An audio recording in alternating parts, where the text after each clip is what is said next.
रमज़ान में क्या करना चाहिए और क्या नहीं, जानिए सब कुछ। अगर आप रोज़ा रखते हैं तो आपको इन बातों का ख्याल रखना चाहिए, क्योंकि रमज़ान के महीने में अल्लाह की इबादत करने का 70 गुना सवाब मिलता है। लेकिन ये बहुत कम लोगों को मालूम होगा कि रमज़ान में क्या करना चाहिए और किन बातों का ध्यान रखना चाहिए।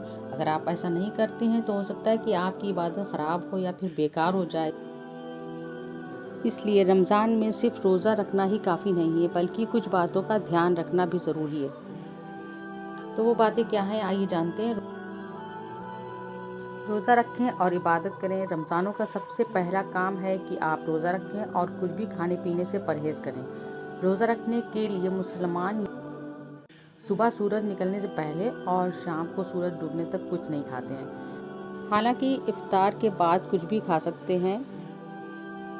कई लोगों का ये मानना है कि रोज़ा रखने के बाद नहाना नहीं चाहिए, जबकि ये गलत है, क्योंकि आप रोज़ा रखने के बाद आसानी से नहा सकते हैं। लेकिन नहाते टाइम आप इस बात का ध्यान रखें कि पानी आपके मुंह के अंदर नहीं जाए, क्योंकि अगर आप पानी अंदर निगल लेते हैं तो आपका रोज़ा टूट जाएगा।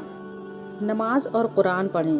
वैसे तो नमाज सभी मुसलमानों पर फ़र्ज़ है, लेकिन रमज़ान में नमाज और कुरान पढ़ना बहुत अच्छा माना जाता है और बहुत सवाब मिलता है।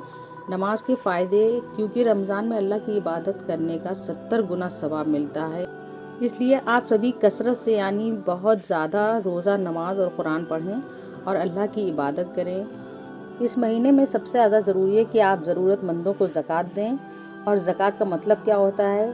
ये कि अपनी आमदनी में से कुछ हिस्सा गरीब, अनाथ या फिर उन लोगों को देना जो परेशान हैं या जिनके पास अपनी ज़रूरत को पूरा करने के लिए कुछ भी नहीं है।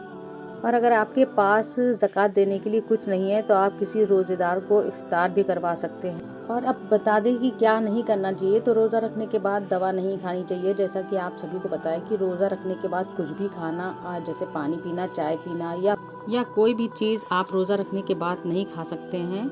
और अगर आपको कोई बीमारी है तो आप रोज़ा ना रखें, क्योंकि ऐसी हालत में आप रोज़ा नहीं रख सकते।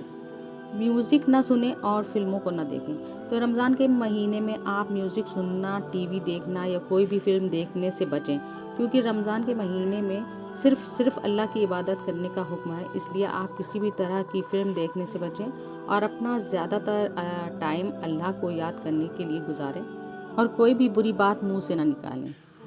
रोज़े में टूथपेस्ट करने के लिए भी मना किया गया है, क्योंकि सभी की आदत होती है सुबह उठकर टूथपेस्ट करने की। लेकिन क्या आपको पता है कि आप रोज़ा रखने के बाद टूथब्रश नहीं कर सकते? जी हाँ, लेकिन आप रोज़ा रखने से पहले और रोज़ा खोलने के बाद टूथपेस्ट कर सकते हैं, लेकिन रोज़ा रखने के बाद आप टूथब्रश नहीं कर सकते थे। और शौहर और बीवी अपने संबंध नहीं बना सकते। रोज़ा बहुत पाकीज़ा चीज़ है, जिससे आपका रोज़ा टूट जाएगा और आप नापाक हो जाएंगे। इससे आपका रोज़ा भी टूट जाएगा। इसलिए बेहतर होगा कि आप रोज़ा रखने के बाद शारीरिक संपर्क बनाने से बचें। के अलावा भी बहुत सी ऐसी चीज़ें हैं जो बुरी हैं, जैसे चुगली करना, किसी का दिल दुखाना, चोरी करना, इंटरनेट पर गलत इस्तेमाल करना, किसी को गाली देना, इसी तरह के सारे बुरे कामों से बचना चाहिए। अगर आपको ये जानकारी अच्छी लगी हो तो इसे लाइक कर दीजिए और शेयर करिए। साथ ही हमें दुआओं में याद रखिएगा। मेरे चैनल पर नए हैं तो सब्सक्राइब कर दीजिएगा और मिलते हैं किसी नई वीडियो के साथ। तब तक के लिए अल्लाह हाफिज़।